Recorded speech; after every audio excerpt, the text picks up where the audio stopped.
A perfect man through gene editing, a customized human beginning with gene-modified embryos. This is already underway in China. A whistleblower exposed the details. A list of nearly 2 million Chinese Communist Party members was leaked. They were working for major Western companies and even diplomatic institutions as of 2016. Are Chinese vaccine candidates reliable? A CCP virus vaccine developer has a history of bribery. At least 20 officials and hospital administrators have accepted its corruption. A Chinese scholar revealed the CCP has many old friends on Wall Street. We look into who they are. And an expert says there is more behind Beijing's sanctions on Australian goods. It's not only retaliation against Australia's tough stance toward the communist regime. Welcome to China in Focus. I'm Tiffany Meyer. First, we look to a controversial medical study in China, gene editing techniques. He Jiankui, an associate professor at China's Southern University of Science and Technology, was arrested for editing the genes of twin baby girls 2 years ago. But the scandal is only a piece of the Chinese regime's plans for this type of science, with an end goal being able to genetically modify humans on a large scale. Earlier this month, an insider released a report on Chinese social media platform Weibo. It featured the contents of a speech by a Chinese genome sequencing company CEO. The remarks discuss gene editing and the potential for creating so-called customized humans. Insider Wang Deming identified himself as director of Jiangsu's Operations Center, part of the National Gene Bank Cell Center. He posted a number of photos from Wang Jian's speech back in 2018. Wang Jian is the chairman of Beijing's Genomics Institute, also known as BGI Group. A photo of the presentation shows titles for different parts of the speech, detailing what BGI Group is working on. Among the titles are phrases like gene editing and embryo modification, as well as one questioning whether it's possible to change fate. Also on screen during the presentation, the text explains BGI Group is also working with scientists from other countries, and together they've edited the genes of 58 embryos. One photo depicted the concept of embryo gene editing from the speaker's point of view. The Chinese characters featured on the picture reveal the goal of the practice, genetically engineering a perfect human. The speaker also touched on the concept of human cloning. As for when the technology may be available, he said man-made life is in sight. As the report's insider pointed out, the speaker also mentioned plans to, quote, customize humans and artificially synthesize life.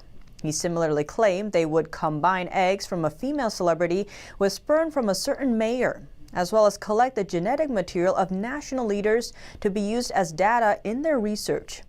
The insider turned whistleblower labeled the claims as having no ethics and no conscience. According to Chinese media reports, the Nanjing municipal government signed an agreement with BGI Group on May 20th, 2018. The city's Communist Party secretary and Wang Jian, the speaker mentioned above, attended the event and signed the agreement. BGI Group denied the allegations of gene editing practices, claiming the Jiangsu Gene Bank Operations Center does not exist, and accusing the whistleblower of releasing fake information. BGI did admit they edited human embryos, but claimed no gene editing babies were born. The whistleblower's posts were once popular on Chinese social media, but they have since been deleted. On the other hand, BGI's statement is widely available online. The Chinese Communist Party's media mouthpiece, CCTV, even circulated the statement. But a number of Chinese netizens are questioning the statement. They say they follow a rule to help determine what rumors are true. The more authorities refute the rumors, the more truthful they are. A data leak reveals Chinese Communist Party members are working for top U.S. companies and sensitive industries. Experts are raising concerns. NTD's Juliet Song has the details. A major data leak reveals Chinese Communist Party members have worked in sensitive industries around the world, from America's top defense firm to the British consulate. A person that reviewed the data before it went public said it demonstrates the Chinese regime has extended its reach globally. It tells us that members of the Chinese Communist Party are working at our big companies. They are working in our universities. And perhaps most concerningly of all, they're working for our governments, in our embassies, where they have access to information of potentially enormous national security ramifications. The database includes personal information from almost 2 million Chinese Communist Party members, most of them from Shanghai. It includes details like ID, birthday, and position in the Communist Party. The dataset came from 2016. It shows party members often work in sensitive industries. Take the US, for example. Pfizer, one of the world's largest pharmaceutical companies in the world, employed almost 70 of them. Pfizer rolled out America's first CCP virus vaccine this week. Another example is Qualcomm, the American semiconductor or microchip giant. Qualcomm employed over 200 CCP members in its staff. And top U.S. defense contractor Boeing had almost 300 CCP members working for it across China in 2016. And it's not just the U.S. Those on the list also worked or are working in Europe and Australia, in fields from banking to military technology research. A Chinese dissident leaked the dataset to IPAC, a coalition of lawmakers. IPAC spokesperson Sam Armstrong says 2 problems arise when Western companies in sensitive areas take on CCP members. You make an oath when you join the Chinese Communist Party, and it's an oath for life to put it above all. And there are many of us, myself included, that don't believe you can serve 2 masters. From a security perspective, you can be a member of the Chinese Communist Party, or you can come and work for Western companies or governments. You can't do both. Another problem is a moral one. Armstrong added party members are signed on to everything the Communist Party does. Whether that's forcibly harvesting organs from the Falun Gong, whether that's imprisoning over 1 million Uyghurs, whether that's engaging in abhorrent abuses of human rights in Tibet, in Inner Mongolia, and now in Hong Kong. Those are your beliefs. You have signed up to them. And many in the West will find it bluntly unconscionable that an individual like that is signed up to such abhorrent practices that remind us of the worst elements of the 20th century could work for Western companies or Western governments that we know and respect. He said what's concerning is that companies know the risk that comes with employing CCP members. In China, companies with more than 3 party members are required to set up party cells or known groups of party members. 70% of foreign companies have also set up similar units as of 2017. It's not that companies are unaware, it's that companies are prepared to make these moral sacrifices in order to access capital and fund and profits in China. An expert told the Epoch Times about another concern. There is a list that can be manipulated by the party back home to call in favors and to call in obligation. He also outlines his main question. What does the Chinese Communist Party want with such a list? Why is it tracking these people and for what reason? So far, it's unclear if those on the list have spied for the Chinese Communist Party. But Professor Siracusa said the important question is, why are they on the list in the first place? Reporting by Juliet Song, NTD News. Now we turn to the vaccine candidates from China. One of them comes from Sinovac Biotech, a biotech and pharmaceutical company. The company is known to have a history of bribing Chinese authorities. And now the person who reportedly handled the bribery is responsible for overseeing the company's CCP, or Chinese Communist Party, virus vaccine development. Yin Weidong, the founder and CEO of Sinovac Biotech, admitted in court in 2016 he had paid over $80,000 in bribes to an official from China's Food and Drug Administration. In return, that official accelerated the approval of Sinovac vaccines for 5 different diseases: hepatitis A, influenza A, SARS, bird flu, and hand, foot, and mouth disease. That official was later sentenced to 10 years in prison. He was charged with accepting bribes from 7 companies, including Sinovac. But he narrowly avoided prosecution in exchange for cooperating with the prosecutor. When he testified, he claimed he couldn't refuse the official's request for bribes. Despite the charges, Yin kept the position of CEO and is now responsible for research and development of a CCP virus vaccine. A U.S.-based Chinese affairs commentator shed light on the reason why. Under the CCP's rule, collusion between government officials and business owners is common, as well as bribery. This will not change because of the pandemic. It has formed a terrible dark culture. It's not an individual case. Once involved in the swamp of power seeking, they'll be unable to dig themselves out. So that's why neither vaccines nor testing kits have been spared from the situation. Chinese media reports show between 2008 and 2016, at least 20 officials and hospital administrators in 5 Chinese provinces admitted to accepting bribes from Sinovac Biotech. Recently, the CCP virus broke out again in different cities and provinces in China. Many neighborhoods in the southwestern Chinese city of Chengdu are under lockdown. Residents are not allowed to go out even for food. Some residents began to sing loudly at night to cheer each other up. Just like in Wuhan, the epicenter of the original virus outbreak earlier this year. A netizen posted a video showing a woman who on Saturday wanted to go out to work to make a living, but she was caught and restrained when she climbed over the wall. The residents cannot go out even to buy food. The only food they can get is by delivery. But many of them are migrant workers and have no money to pay for food deliveries. Netizens say the residents in the closed communities feel helpless. Some netizens pointed out this was exactly the case at the beginning of the lockdown in Wuhan earlier this year.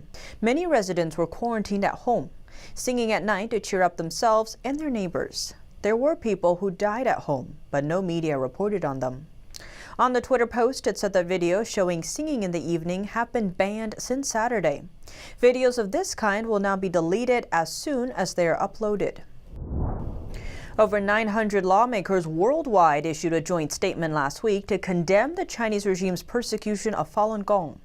Current and former ministers, senators, and members of parliament from 35 countries and regions in Europe, North America, South America, the Middle East, and Asia Pacific are among the senators. They expressed their deep concern for Falun Gong's over 20-year-long struggle for freedom of belief, describing the persecution of Falun Gong in China as one of the harshest campaigns against a faith group in modern times. They urged the Chinese Communist regime to immediately stop the persecution and to unconditionally release all detained Falun Gong practitioners and other prisoners of conscience. Falun Gong was introduced in China in the 1990s, known for its meditative exercises and moral teachings of 3 principles: truthfulness, compassion, and tolerance. In 1999, the Chinese Communist Party started to persecute Falun Gong due to its fast-growing popularity. State estimates at the time showed Falun Gong had about 70 million to 100 million adherents, even more than the members of the party. According to the U.S.-based Falun Dafa Information Center, millions of followers have since been thrown into prisons, labor camps, psychiatric wards, and other facilities. Hundreds of thousands have suffered torture. President Trump says China is the biggest winner of the U.S. National Defense Bill. He says he'll veto it. On Sunday, President Trump tweeted, "The biggest winner of our new defense bill is China. I will veto." The Senate passed the National Defense Authorization Act, or NDAA, on Friday in an 84-13 vote. The House passed it earlier by 335-78 vote. Last week, before the votes, Trump tweeted, "I hope House Republicans will vote against the very weak National Defense Authorization Act, which I will veto. Must include a termination of Section 230 for national security purposes, preserve our national monuments, and allow for 5G and troop reductions in foreign lands." For months, the president has railed against Section 230. The federal law gives blanket liability protections for social media and tech companies. Trump and Republicans have said the bill allows companies to choose what content is allowed, adding that companies unfairly target conservatives. The NDAA bill also doesn't support Trump's efforts to reduce U.S. troops in Afghanistan and Germany. Senator Rand Paul voted against the measure. He says he doesn't support a bill that limits Trump's ability to bring troops home. Senate Majority Leader Mitch McConnell tweeted, "This annual bill will unlock the training, tools, and cutting-edge equipment that our service members and civilian employees need." The bill got over 2/3 support in Congress. That means if President Trump does veto the bill, Congress can vote override it. Recently, the vice dean of the School of International Relations at a renowned Chinese university gave a speech on November 28th in Shanghai. Di Dongshen's speech was titled, "Will China's opening up of its financial sector attract the wolf of Wall Street?" The speech garnered over 1 million views online. Di mentioned an open secret in his speech. He said that many of the establishment and the Wall Street elites are the CCP's old friends. He did not mention their names specifically, but one of the most significant examples is definitely the investment bank JP Morgan, with its Sons and Daughters program. Between 2006 and 2013, JP Morgan hired about 100 interns and full-time employees. Most of them were sons and daughters of Chinese high-level officials. From the perspective of professionalism, they were unqualified, but it was an important part of the bank's efforts to build relationships in China and win lucrative business. U.S. authorities described the program as corruption, plain and simple, and corruptly influencing government officials. In 2016, JP Morgan got a $264 million fine.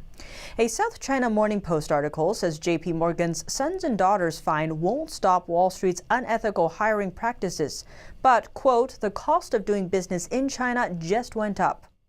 The Chinese Communist Party's efforts to work on Wall Street have not stopped. In the past 3 years, the CCP's vice chair Wang Qishan met 3 times with his old friend from Wall Street.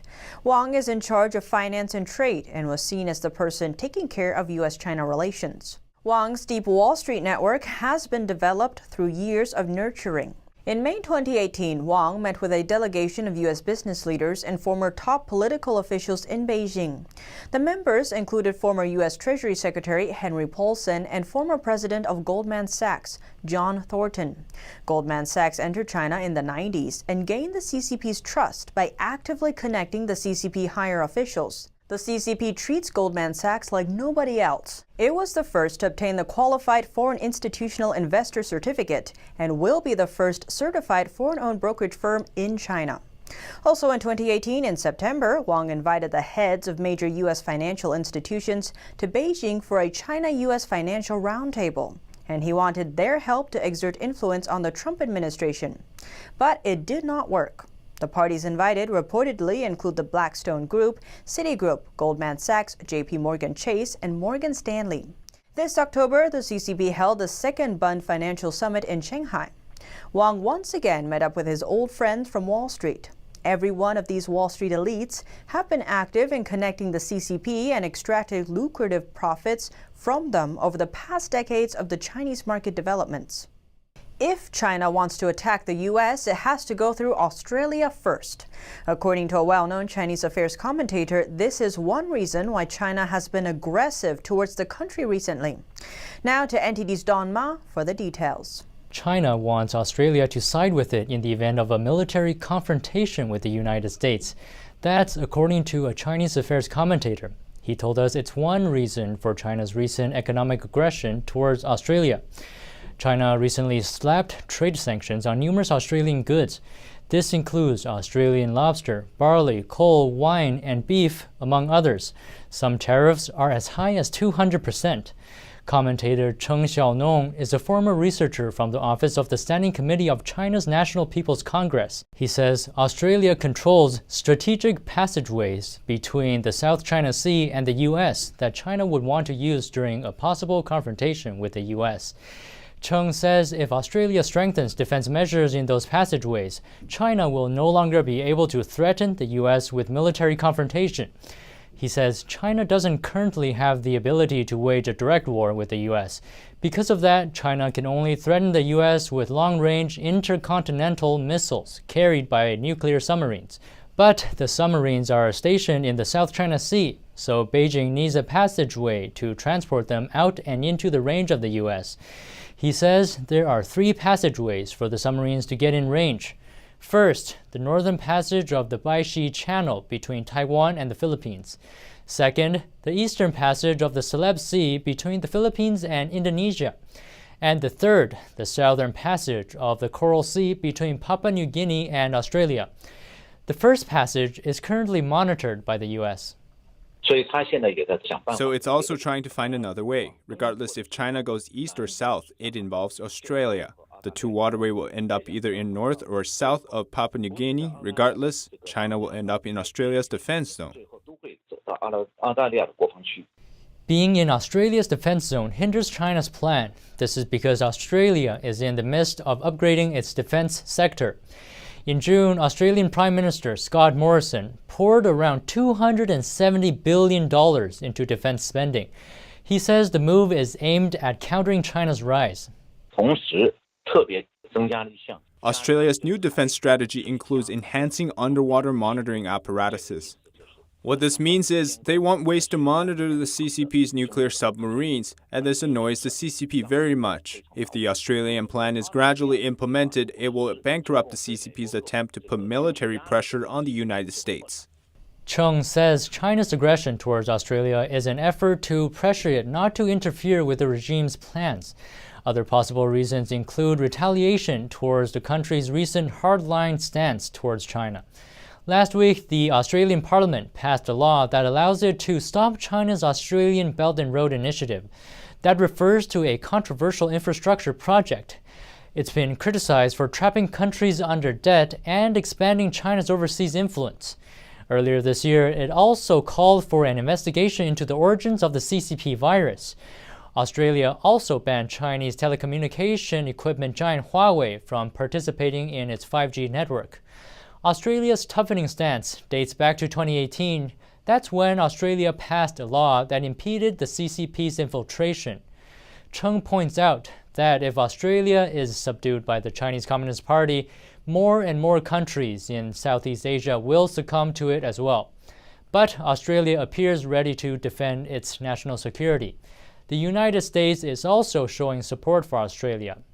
This is Don Ma reporting, NTD News.